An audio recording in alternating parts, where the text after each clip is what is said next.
अगर तू किसी गली से है जहां लोग अपने सपने मार देते हैं तो हाँ, ये चैनल सिर्फ तुम्हारे लिए है। हाँ, सिर्फ तुम्हारे लिए, क्योंकि अब तुझे बोलने की जरूरत नहीं, तुम्हारी कामयाबी बोलेगी। यह सिर्फ एक कहानी नहीं है दोस्तों, यह हर उस इंसान की कहानी है जो गरीबी में टूटा मगर झुका नहीं। गरीबी क्या होता है? जब पेट जल रहा हो और माँ पीछे से पुकार कर कहे, बेटा मुझे भूख नहीं है, और तो उस समय अंदर से मर जाए, यही गरीबी है।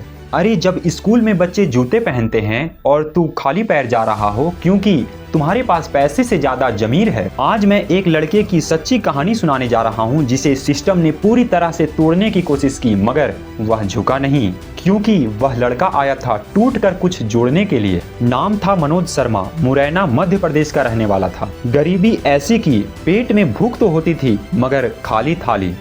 उसे स्कूल से इसलिए नहीं निकाला गया क्योंकि प्रिंसिपल को उस बच्चे की आंखों में आग दिखती थी। किताबों से ज्यादा गाय की चारा और गन्ने की गठरी थी। घर वाले ताना दिया करते थे, तू घर से निकल जा, तू किसी लायक नहीं है।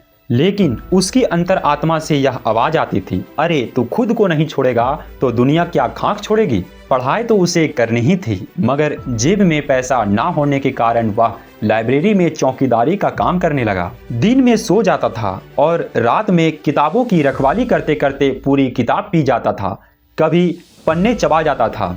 अब उसकी जीवन की नई मोड़। यूपीएससी की तैयारी में बैठता है, पहला अटेम्प्ट फेल, दूसरा अटेम्प्ट फेल, तीसरा अटेम्प्ट फेल, लेकिन चौथे अटेम्प्ट में वह पूरी जिंदगी की आग उस पेपर में उधेड़ दी और वह लड़का आईपीएस बन गया। हाँ, अब महाराष्ट्र में वह लड़का डीआईजी पद पर तैनात है और जिसकी कारें उसे कुचल देती थी, उन्हीं की गाड़ियां आज उसके दरवाजे पर खड़ी रहती है। दोस्तों, गरीबी पाप नहीं है, मगर तू अपने सपने छोड़ दे, यह पाप है।